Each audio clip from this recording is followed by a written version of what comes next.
दोस्तों क्या आपको पता है कि इंडिया आज वर्ल्ड की largest real time payment market बन चुका है, जहां लास्ट ईयर 2021 के अंदर इंडिया में total 48 billion plus real time transaction हुए थे।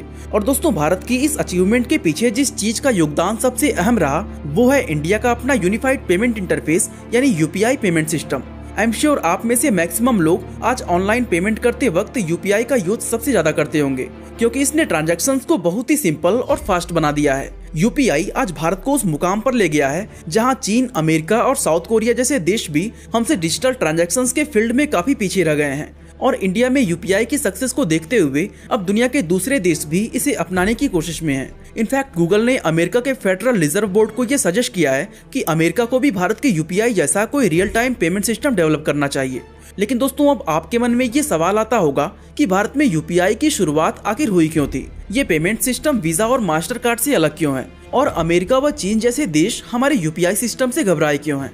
दोस्तों इन सारे सवालों के जवाब हम आज की इस वीडियो में जानने वाले हैं, तो चलिए वीडियो को शुरू करते हैं। दोस्तों सबसे पहले बात करते हैं कि यूपीआई इंडिया में कब और कैसे आया और भारत को आखिर ये न्यू पेमेंट सिस्टम क्रिएट करने की जरूरत क्यों पड़ी।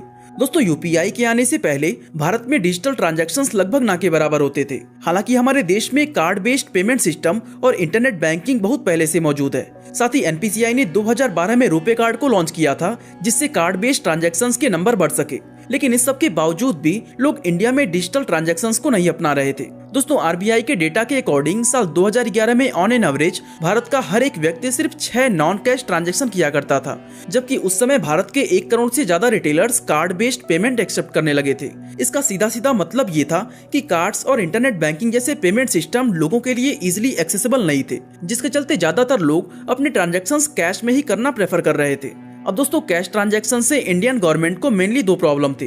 पहली तो ये कि इससे लोगों के लिए टैक्स चोरी करना बहुत आसान हो जाता था, क्योंकि कैश ट्रांजैक्शन को ट्रैक करना पॉसिबल नहीं है। और दूसरा ये कि इससे हमारे इन्वायरमेंट पर काफी नेगेटिव इफेक्ट पड़ता है, क्योंकि करेंसी नोट्स बहुत आसानी से फटकर खराब हो जाते हैं और फिर ऐसे में आरबीआई को नए नोट्स इशू करने पड़ते हैं। और दोस्तों ये चीज भारत के ग्रीन इंडिया इनिशिएटिव के बिल्कुल अगेंस्ट है। ऐसे में इन प्रॉब्लम्स को सॉल्व करने और डिजिटल इंडिया कैंपेन को प्रमोट करने के लिए भारत को एक नए इंडिजिनस पेमेंट सिस्टम की जरूरत पड़ी। और दोस्तों इसी पर्पस को फुलफिल करने के लिए 2016 में एनपीसीआई ने यूपीआई को लॉन्च कर दिया। अब दोस्तों आपके मन में ये सवाल आ रहा होगा कि यूपीआई दूसरे डिजिटल पेमेंट से अलग कैसे है और इसके बेनिफिट्स क्या हैं। इसे समझने से पहले हमें ये जानना होगा कि यूपीआई पेमेंट सिस्टम आखिर काम कैसे करता है। अब दोस्तों मान लो आप कोई दवा लेने के लिए एक मेडिकल स्टोर पर जाते हो, जिसका प्राइस है 200 रुपए।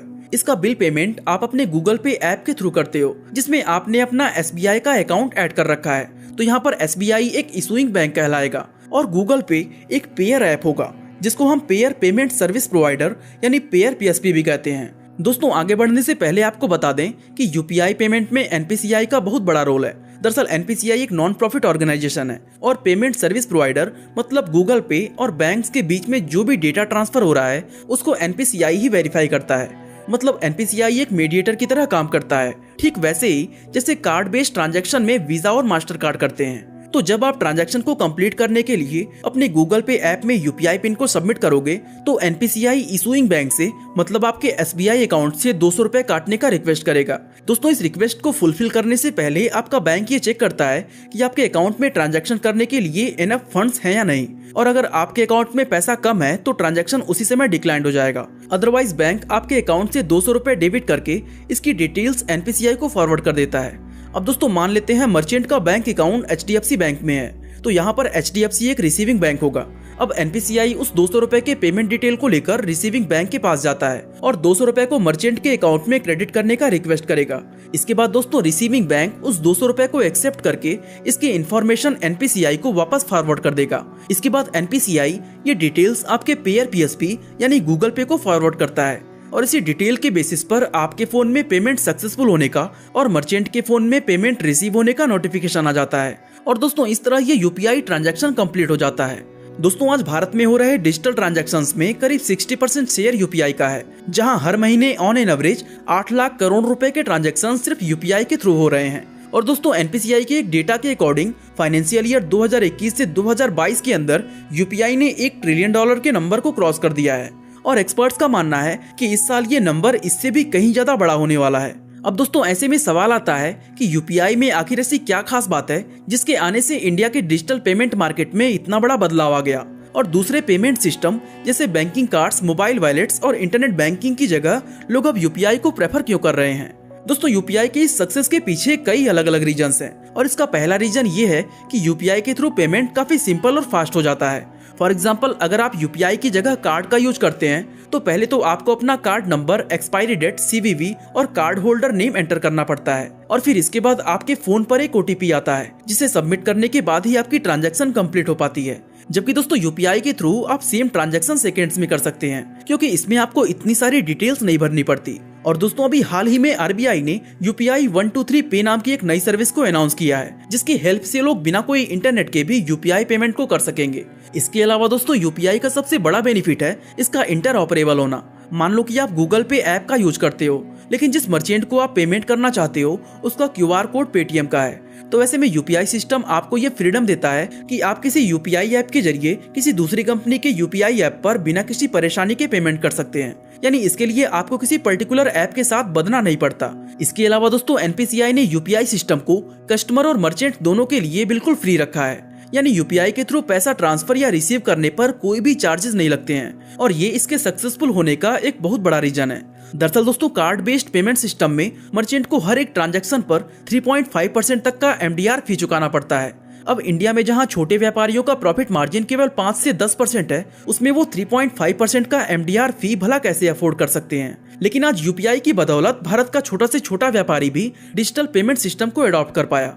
दोस्तों यूपीआई सिस्टम की एक खासियत ये भी है कि ये टेक्नोलॉजी हाईली सिक्योर्ड है क्योंकि इसका एन्क्रिप्शन बहुत ही स्ट्रांग है। साथ ही यूपीआई की हर एक ट्रांजैक्शन में 2 फैक्टर ऑथेंटिकेशन का यूज किया जाता है।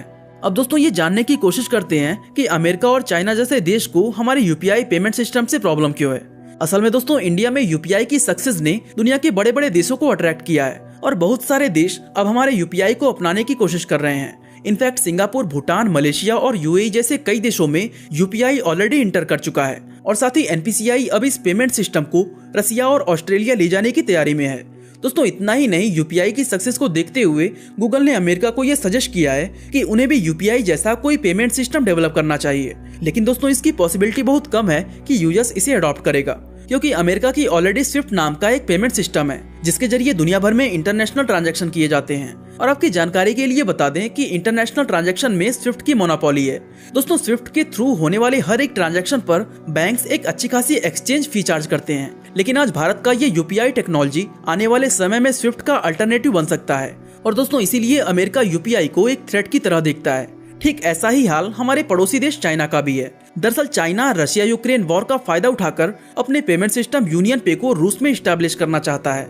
लेकिन दोस्तों चीन को ये अच्छी तरह मालूम है कि यूपीआई टेक्नोलॉजी से लेकर ईज ऑफ यूज तक हर एक चीज में यूनियन पे से कहीं बेहतर है। अब चूंकि इंडिया भी यूपीआई को रूस में ले जाने की प्लानिंग कर रहा है, ऐसे में दोस्तों चीन को ये डर है कि यूपीआई उसके यूनियन पे पर भारी ना पड़ जाए। वैसे दोस्तों आने वाले समय में यूपीआई इंडियन इकोनॉमी को स्ट्रांग बनाने में सबसे बड़ा गेम चेंजर साबित होने वाला है। और दोस्तों इसी तरह अगर आप जानना चाहते हैं कि इंडिया में कैसे रुपे कार्ड ने वीजा और मास्टर कार्ड को खत्म कर दिया तो आई बटन पे क्लिक करके वीडियो को देख सकते हैं। बाकी आज के लिए बस इतना ही।